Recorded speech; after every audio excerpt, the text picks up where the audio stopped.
with... Okay, so thank you again. Thanks for the introduction, and thanks to the Statistical Society branches for inviting me. Kia ora tato, as we say across the Tasman. It's traditional for this sort of invited lecture to be some sort of polemic. I did a polemic on data science for the New South Wales branch about 10 years ago. I don't want to do one on AI because it would be obsolete by, I don't know, Wednesday or something. I considered one on the importance of software and how people need to be nicer to statisticians who write software, but it's hard to stretch that out for a whole talk. Anyway, you can ask Di Cook and Rob Hindman and people like that about that, and they will be able to tell you. So instead, I want to talk about a basic sort of foundational issue in statistics and orderings. A lot of data analysis is about saying one group is better than another. Number go up or number go down. You know. A lot of statistics is about uncertainty in whether number go up or number go down. I want to go back a step and think about what does go up or go down even mean. I gave a talk on somewhat this topic for Vic Biostat about 10 years ago. And if you still remember that, then some of this will be similar, but some of it will be different. That one was focused more on testing. Okay, so we've got orders as data, orders on distributions, and orders as conclusions. And standing in, what are people saying about how you should analyze ordinal data now? And what am I saying you should do at the end? So this is an example of ordinal data. This is what's called the SF1. It is the self-rated general health question of the SF36, the short form 36 question health questionnaire. Would you describe your general health as excellent, very good, good, fair, or poor? This is a stunningly predictive question for future illness and death. I mean, amazingly so. So it's it's really easy. You can even ask it over the phone and it still works. So it's a wonderful question. This is the sort of translation into Australian or Kiwi. But to do things with it, we need to assign numbers. So, you know, what number should pretty average get and so on. This is the sort of default set of numbers, or possibly the same numbers the other way up. But there's nothing particularly to recommend those numbers except simplicity. My Seattle colleague, Paula Deer, and her co-workers came up with this set of numbers instead. These look a bit strange, but these are actually meaningful. They're based on the probability that you'll say you're in good health, you'll still be alive and say you're in good health a year from now in a number of different cohorts of older people. Or, of course, you could come up with other sorts of numbers. And so that's the primary problem. So that's one variable. This is another one, which I'll come back to a couple of times, which is structured a bit differently. This is the desirability of response outcome variable that was proposed for antibiotic clinical trials some years ago. So rather than just having a binary outcome variable, they said, okay, we'll have the top patient got better and didn't have adverse effects. Patient got better but did have adverse effects.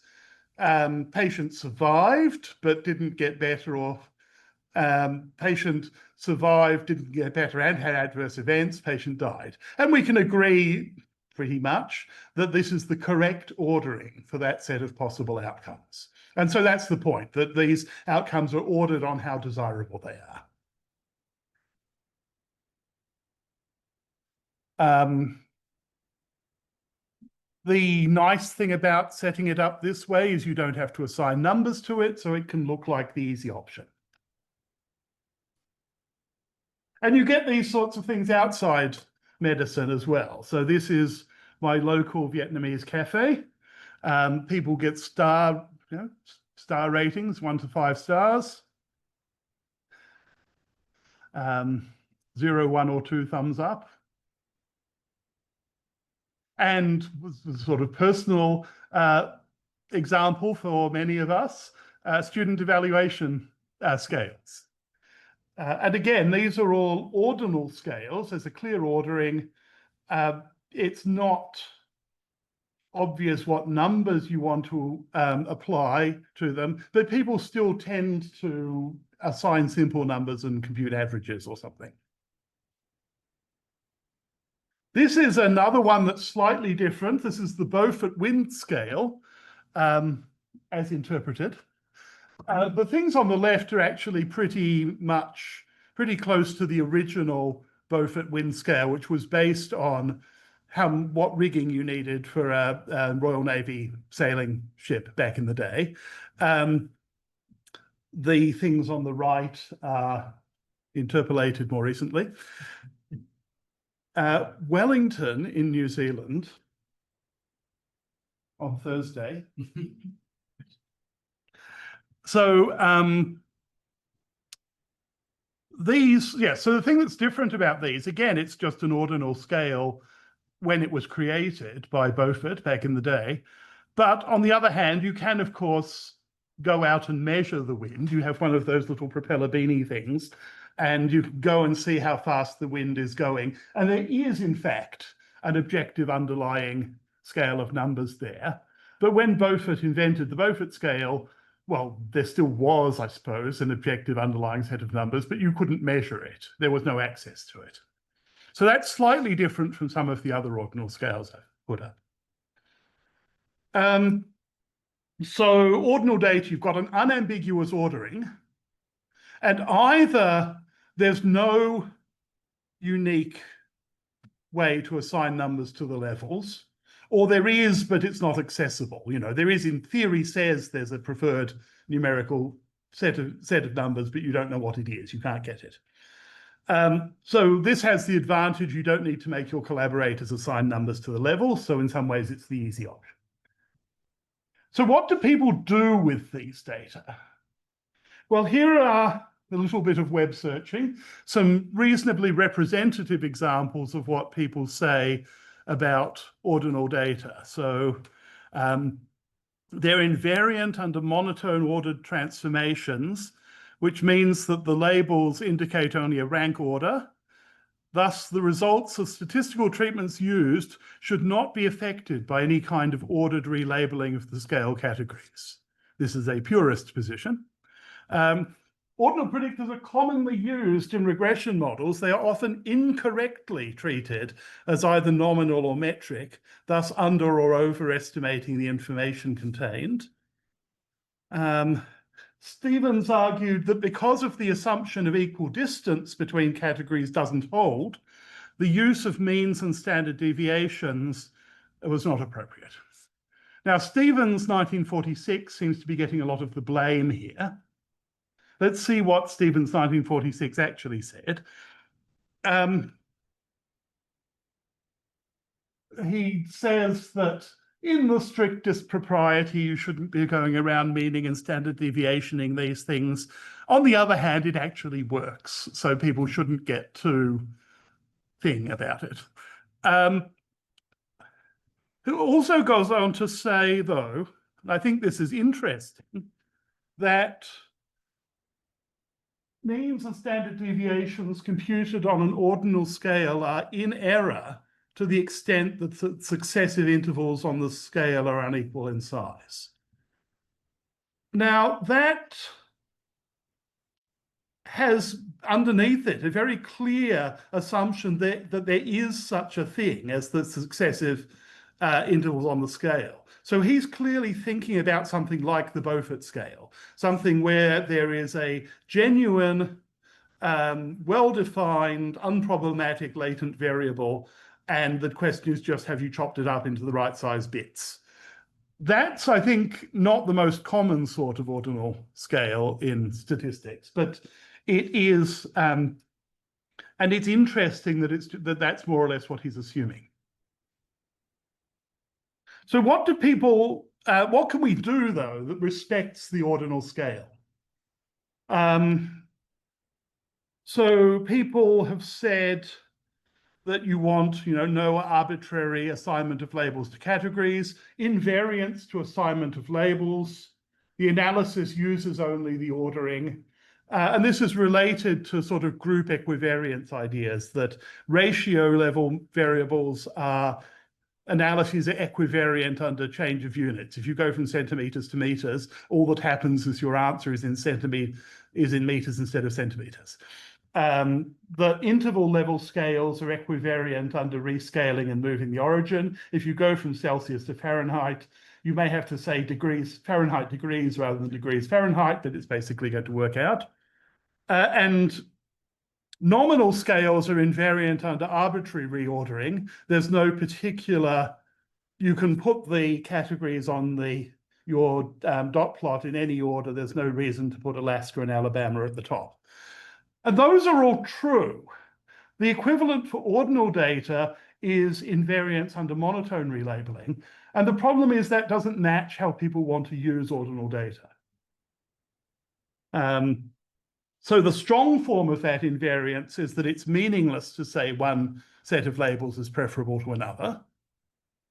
The weaker form is that it's not meaningless, but we don't know which one is preferable.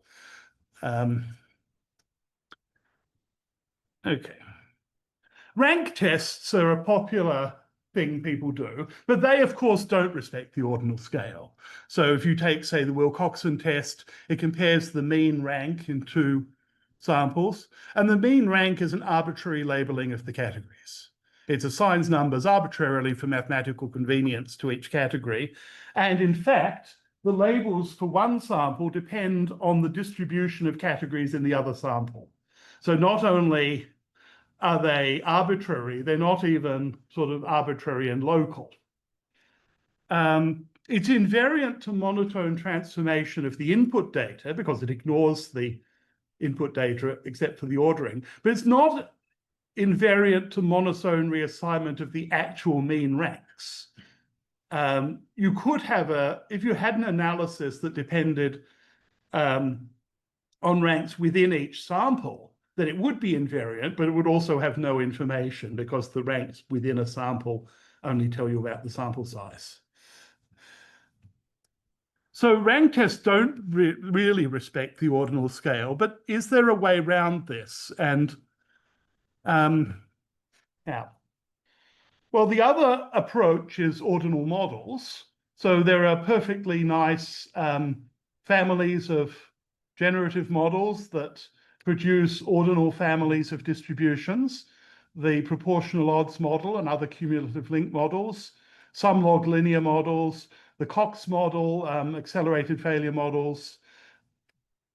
And that's fine. I mean, I'm talking about data now rather than models, so we'll come back to models. But they largely assume the problem away.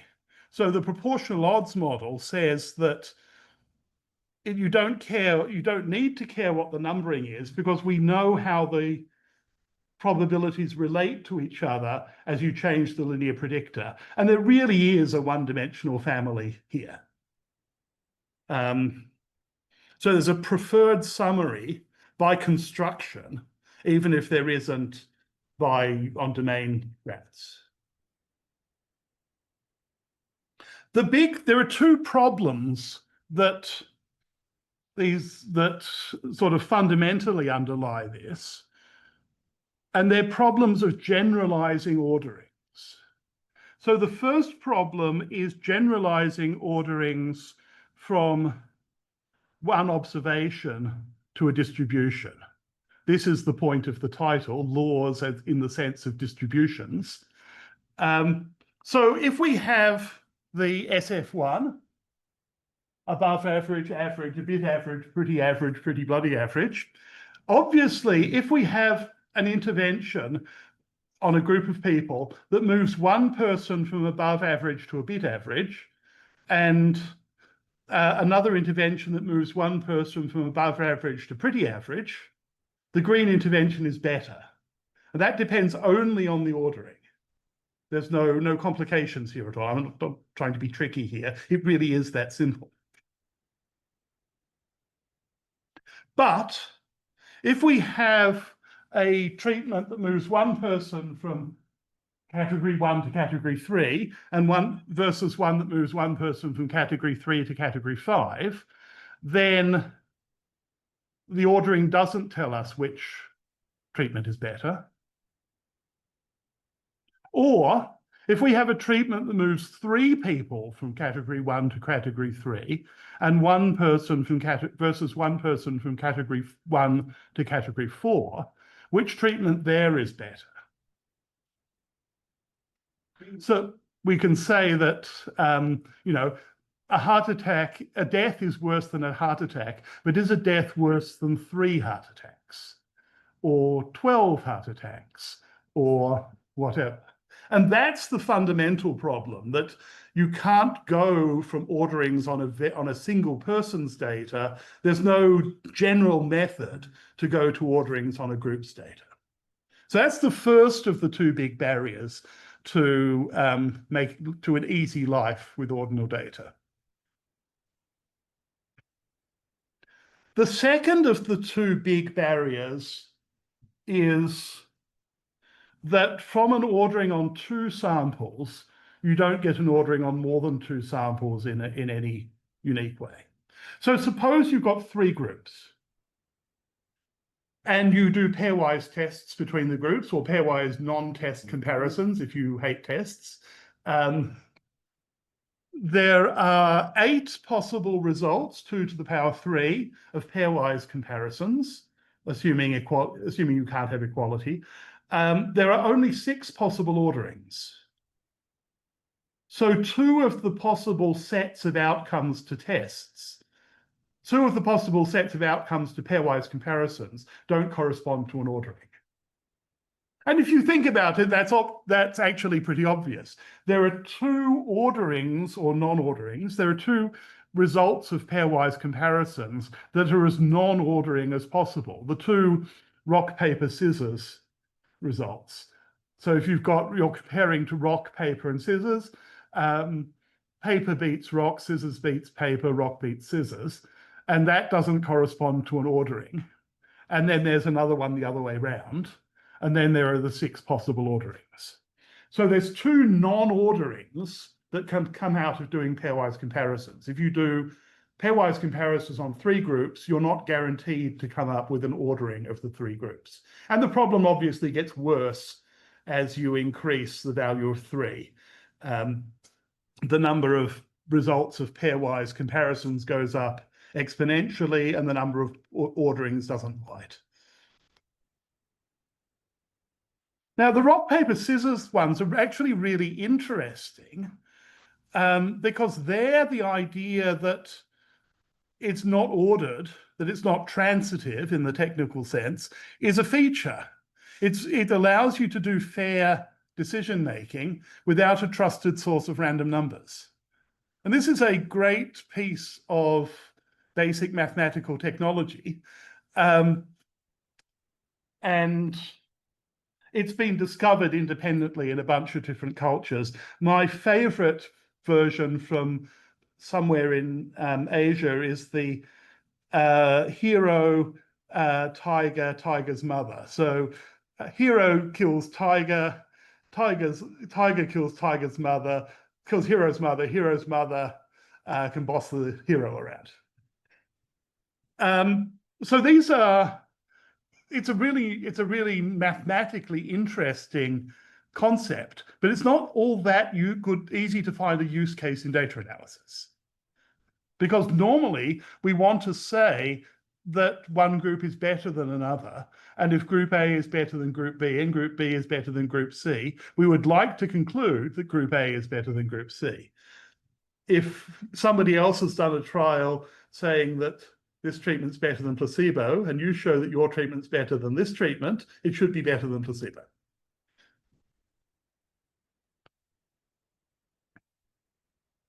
How many people recognize the Efron dice? Yes? No? Oh, how sad. These are about 50 years old now, and they are named after, they were popularized by Martin Gardner in his mathematical games column in Scientific American, but they were in fact invented by Brad Efron, who was a friend of Gardner. These dice, where the sides you can't see, the opposite sides are the same as the sides you can see. These dice have the property that if you roll A and B, that the number on A is higher than the number on B 5/9 of the time. If you roll B and C, then B beats C 5/9 of the time, and C beats A 5/9 of the time. It's, straightforward, slightly tedious counting to verify this, or you can just find, I got this particular set from Wikipedia. This ordering, probability A greater than B, some of you will recognize as the Mann-Whitney U statistic. So if you had the distribution with equal numbers of 2s, 4s, and 9s, and the distribution with equal numbers of 1s, 6s, and 8s, then the Mann-Whitney U statistic says that the red distribution is higher than the green one. It says the green distribution is higher than the blue one, and it says the blue distribution is higher than the red one. So the Wilcoxon-Mann-Whitney statistic is having a sort of rock, paper, scissors ordering of those three distributions. And this is obviously a toy example that nobody actually cares about, but what it does mean is that the Wilcoxon-Mann-Whitney test is inconsistent with every ordering of distributions, because no ordering of distributions has this rock, paper, scissors property anywhere in it. So the Wilcoxon-Mann-Whitney test is inconsistent with all orderings of distributions. It doesn't matter what your preferred criteria are for saying that distribution A is better than distribution B. Whatever your preferred criteria are, the Mann-Whitney-Wilcoxon test fails them.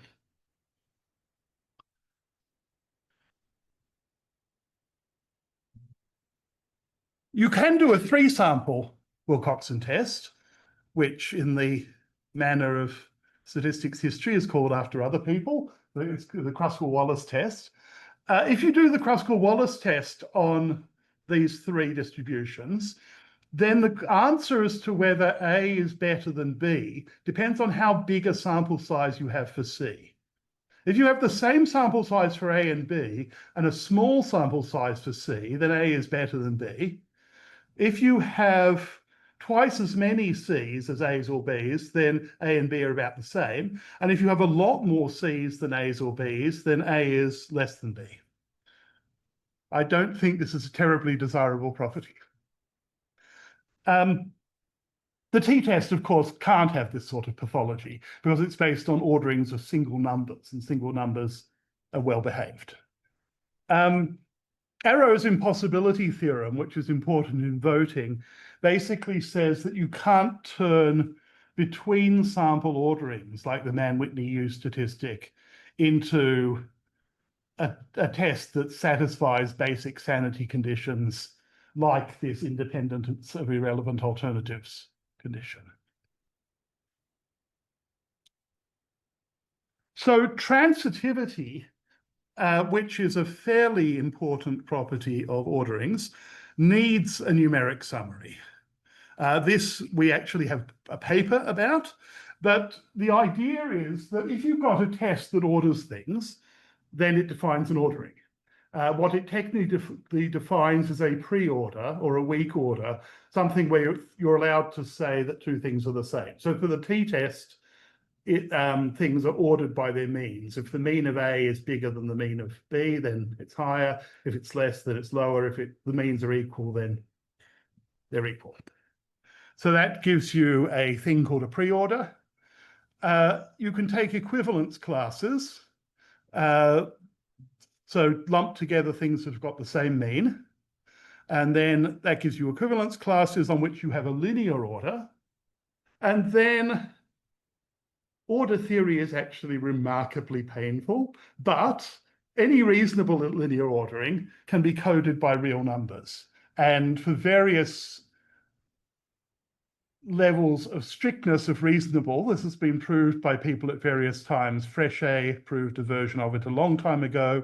The well-known theorem is de Bour's theorem in economics, which works for separable spaces. They tests distributions under the uniform norm are not a separable space, so we want a slightly stronger version of it. But Dan Gillen and I did prove this. The key thing, which we didn't prove, we looked up, was that there's basically only 4 things that can go wrong with this.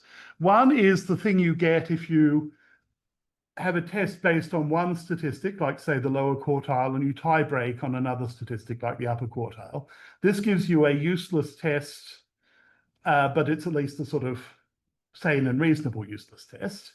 And then there are 3 weird set theory things that are the other things that can go wrong. So probably there are people here who have heard about the long line as a topology example, but there may be fewer people who know about Aron chains and Suslin chains, because I certainly didn't. So what this means is that if we have a transitive test, then it is a test based on some real valued summary, univariate summary. The other way we could try and rescue transitivity is by declaring that some distributions just can't be compared. So you get this a bit in biostatistics where people might say the survival curves cross, and so it doesn't make any sense to compare these curves a bit. Or you get it in slightly unfortunate first-year statistics courses where people say you can't do a t-test on these variables because their variances are different or the data aren't normal or something, so they don't have means. This has the advantage that it works as a solution. It has the disadvantage that it means you probably can't analyze your data. So there's a trade-off. Now, does this all actually matter in real life data analysis stuff? And yes, it actually does matter. Trade-off questions are critical in clinical trials. How many fewer heart attacks is worth an extra death? How much risk of kidney damage is worth lower blood pressure? How many rotavirus infections is worth 1 case of intussusception, which John Carlin, some of you may have seen John Carlin's talk on this question with rotavirus vaccine. And different summaries do give different answers. Clinical trialists go on and on and on about defining estimands and making huge appendices of estimands at the back of statistical protocols. And that's because it matters. You get different answers if you define the question differently. And we need to resist those answers being chosen by sort of mathematical defaults, because the answers are trade-offs about the real world. They're not number theory. So when don't we need trade-offs? Well, we don't need explicit trade-offs when we have a one-dimensional family of distributions or a larger family of distributions that sort of bottlenecks through one-dimensional. So the proportional odds model, you can have as many parameters as you like in the betas, you can have as many parameters as you like for the intercepts, but it bottlenecks through a linear predictor. And that guarantees that you've got the right nice tidy relationship between the categories. It's easy to tell whether number go up or number go down. There's a well-defined answer. Location shift. So classical mathematical statistics about two-sample testing is all about location shift models, where you have 2 distributions and they are the same shape, but with different locations. And there's enormous amount of elegant mathematical theory about optimality and so on from the 60s, I think, Hayek and Shidak. And then the survival versions of that, the Cox model, and so on. So that's one way around it. The other way around it is stochastic dominance, where you say, no matter what set of labels, no matter what set of scores we assign to the two groups, to the levels, this group is always better. It's better for every set of scores. The CDFs never cross, so it's unambiguous which one is higher. Now, this is fine, well, maybe fine, for comparing two groups. But the problem is that in the future, someone might want to compare one of those groups to another group.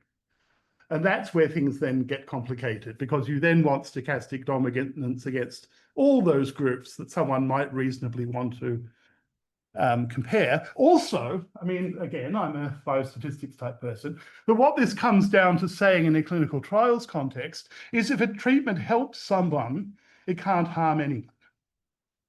And this is just not a terribly plausible assumption. Well, it's an average version of that. If it helps, but for this to be true for all subsampling fractions, then this strong form has to be true.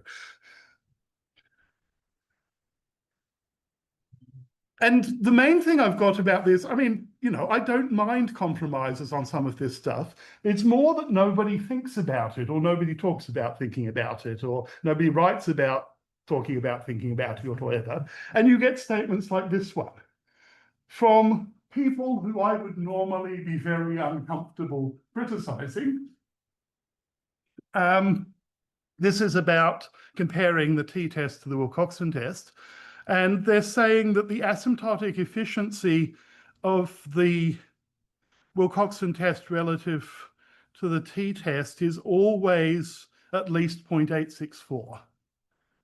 They're not even testing in the same direction always. I mean, the null and alternative aren't the same. What this is true for is when you have location shift alternatives. And that was sort of implied in the paper they're commenting on here, but nobody actually came out and said it. It's sort of implied that you always have location shift alternatives in a lot of the mathematical statistics literature, and of course in a lot of simulation examples, because it makes life easier.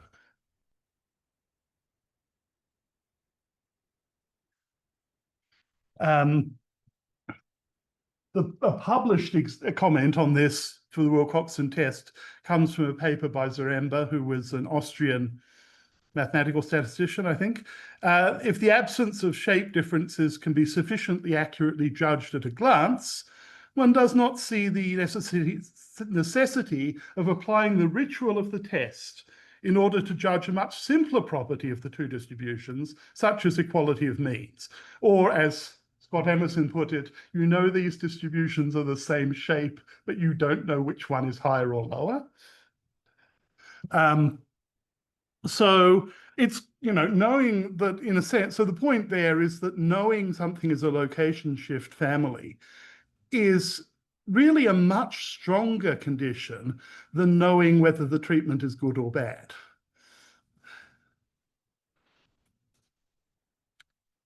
Okay, so other ways around this, at this point, Bayesians probably are saying, well, this is testing. We don't do testing. Testing. It doesn't actually help, because even Bayesians want to decide that one treatment is better than another. And we have here, so Savage's axioms, which Bayesians will probably be familiar with, are a nice set of assumptions that are necessary for internally consistent inference under uncertainty. They imply finitely additive Bayesian beliefs over events, and they apply utilities over states of nature. They're usually invoked by smug Bayesians for the first property, but the second property is important as well, that you can't make internally consistent decisions under uncertainty unless you can handle the trade-offs between events. So you need to be able to come up with actual values for the trade-offs between events in order to make internally consistent decisions. And that's true in a sort of binary event sense, but it's also true for ordinal scales. It doesn't mean that it's easy. It just means that if you can't do it, then you can't make you can't rely on making internally consistent decisions.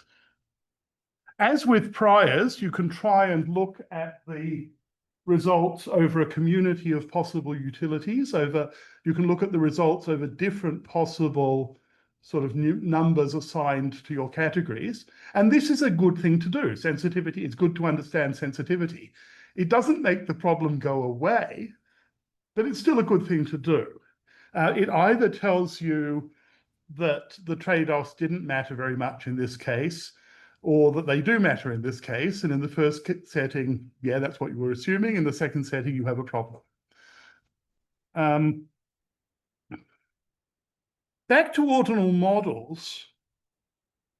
Ordinal models, as I said earlier, they've got a univariate real-valued summary by construction, the simple ones at least.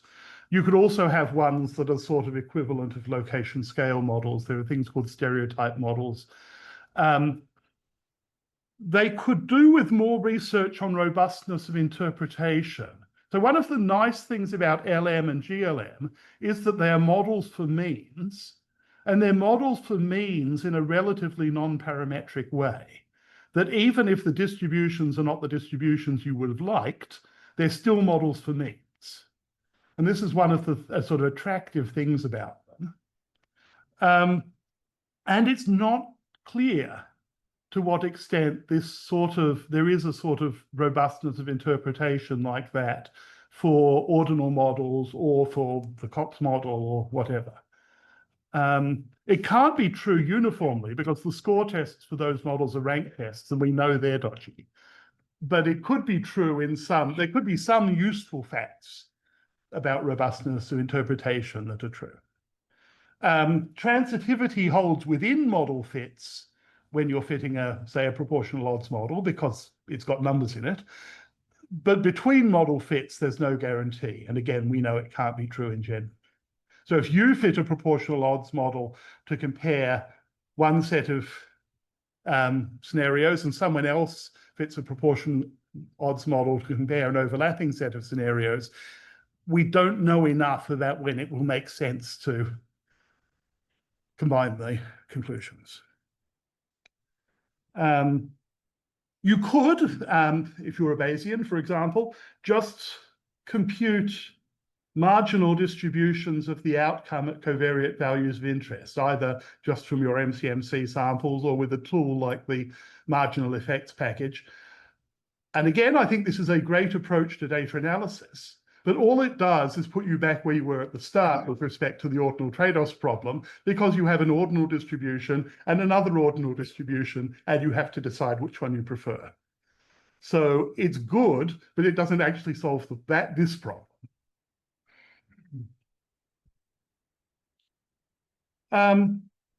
Ordinal outcomes analyzed with ordinal models are currently popular in clinical trials because they plausibly contain more information than binary outcomes, and also don't require you to make some of the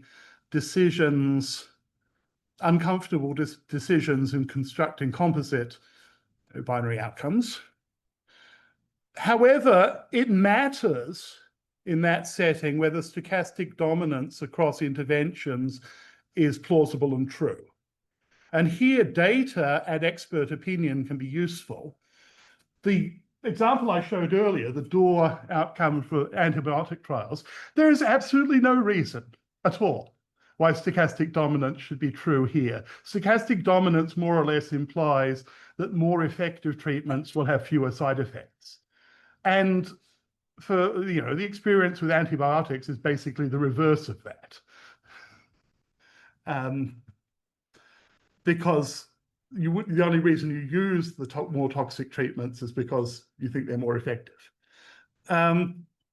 However, some other trials, you can go and ask Melissa about the platypus trial, possibly, have ordinal outcomes and have actually looked at data on, whether it's plausible based on previous data stuff, and also whether it's plausible based on the opinions of experts that your interventions will have this effect in the same direction on all the categories. And that sort of thing is worth doing because it means you're much more likely, there will inevitably be little bits of non-transitivity in the corners of the possible outcome space, but at least they might be kept away from the bits you care about, and you won't get embarrassing internal contradictions, which seem much more plausible with the door setting.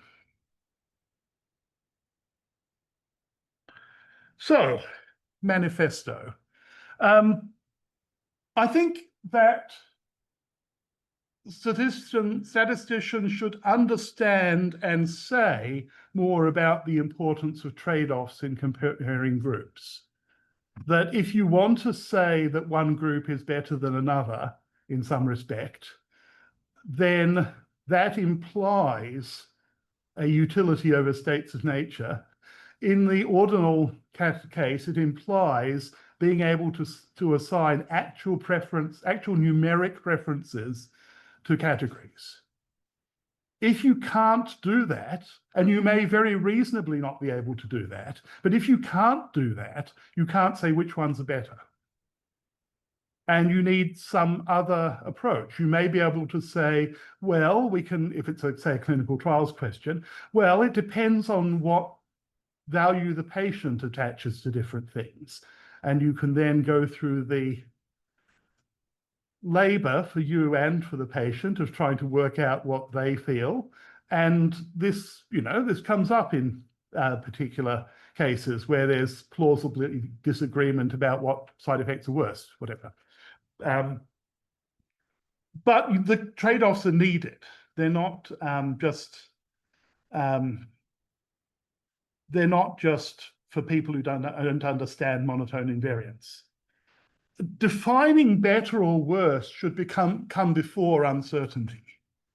That before we decide how sure we are that this group is better than this other group, we should know and agree what we mean by better. And statisticians are reasonably good at that when it comes to saying, do we mean the mean or the median? But it applies more generally than that. Getting the direction wrong is worse than getting the level of evidence wrong, I think should be uncontroversial, which means, for example, that using a t-test when your data is a bit messy and the sample's not all that large is potentially a problem, but it's not as serious a problem as putting as sort of accepting some default order for an ordinal variable. And we spend a lot more time on one of those than on the other one in teaching people. The transitivity example, I think what it shows is that statisticians need to consider comparisons involving more than just two groups. There's a strong tendency in the statistical literature to look at two-group comparisons. And those don't automatically tell you about comparisons over many groups. We've known this since the 18th century for voting, where Condorcet looked at the fact that you can't work out election results from pairwise preferences. And there is a sense, I'm not going to claim that this is or should be uncontroversial, but there is a sense in which rank tests have stronger assumptions than the t-test. Stochastic ordering rather than just existence of a mean. But in general, the message, I think, is that ordinal data is not the easy option. Ordinal data means that nobody yet has made the decisions about trade-offs. And since they have to be made at some point, you're responsible for them being made, or for explicitly giving up on them. And that is not the easy place to be in. Thank you.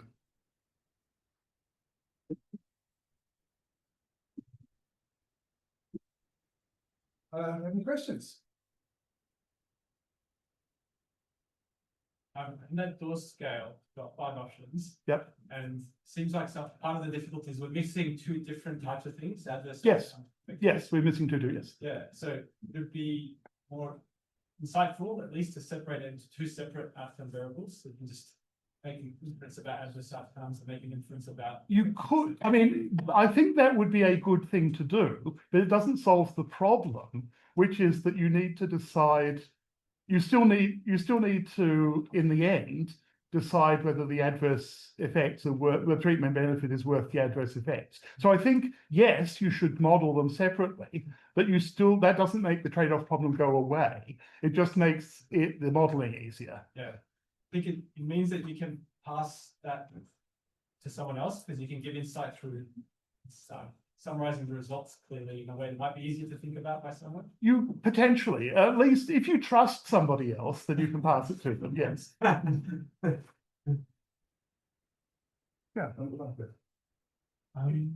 Yeah, I was wondering if you had any thoughts about some of Frank Harrell's writing where he considers the proportional odds model as essentially an all-purpose semi-parametric tool, which is almost the opposite of what you've done. Yes, it is, isn't it? Yes.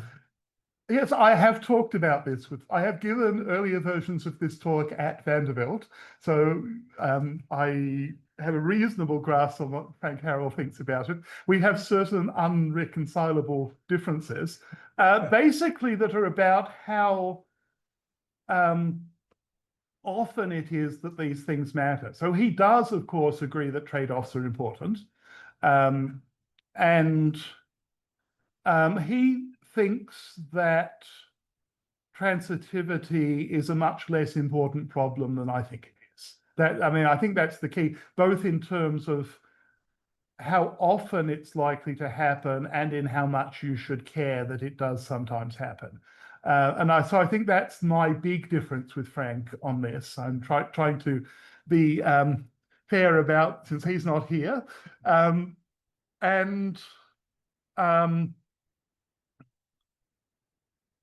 I think that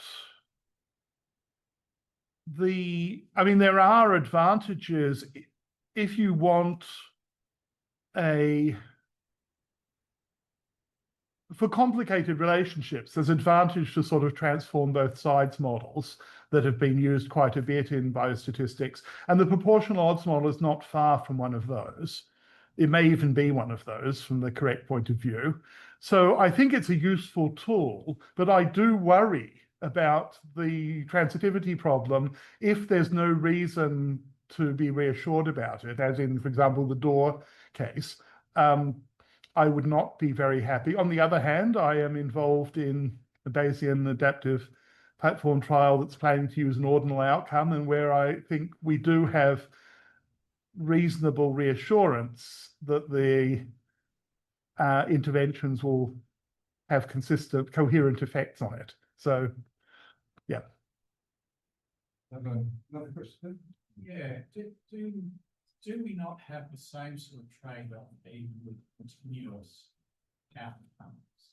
In that we have this concept that getting better outcomes is a good thing. Yeah. We also have this thing called equity. Yes. And presumably we have some sort of concept that we have to trade one off against the other side. Yes, though, not always. We don't always have to trade things off against equity, which I think is the important thing to remember. Sometimes sometimes the equitable thing is also better for everyone. But yes, there are, in situations where your outcome is not univariate, then you will have the same sort of problem of squashing it down into a single decision. And so this is a problem with equity considerations. It's a problem with cost-benefit considerations. The thing we normally do to simplify cost effectiveness and cost benefit is to assume everything's infinitesimal enough that you can just squash it down to two numbers and divide one by the other. But that's not true on large scales. So it's the standard economist's marginal, everything is marginal interpretation. But yes, equity, or there really are trade-offs in the world, and where there are, you really do have to decide where you stand on them. And you can't make this problem go away. But what there isn't with continuous outcomes is there are at least some things you can do with continuous outcomes. So it's still true that means gives you an ordering of distributions. It may not be the ordering you want, but at least you can get orderings of continuous distributions. It's quite hard to even get orderings of ordinal distributions. So there's, in addition to the multidimensional problem, there's another problem of even where to start with ordinal data.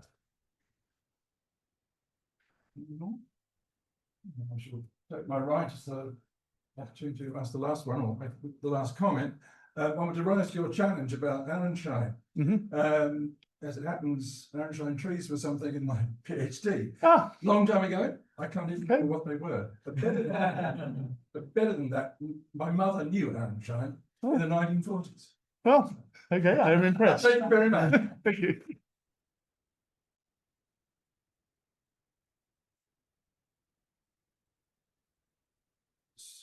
Yes. Did you want to announce? Yeah, sure.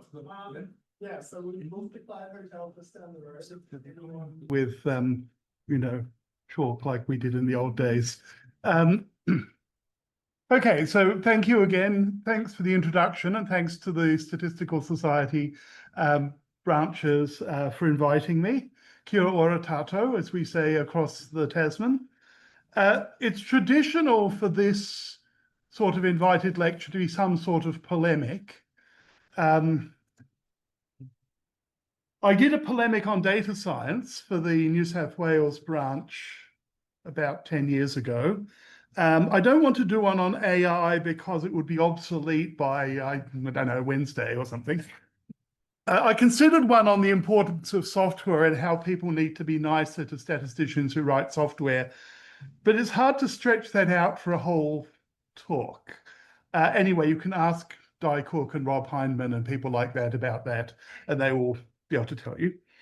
So instead, I want to talk about a basic sort of foundational issue in statistics and orderings.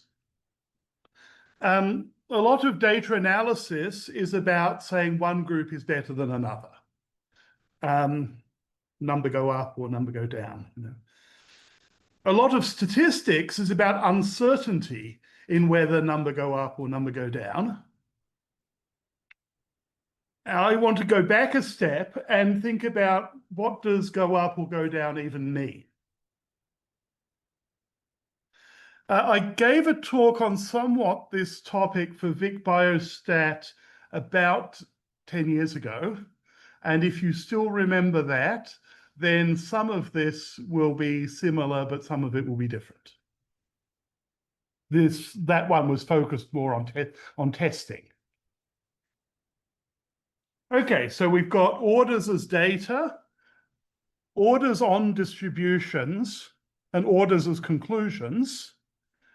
And standing in, what are people saying about how you should analyze ordinal data now? And what am I saying you should do at the end?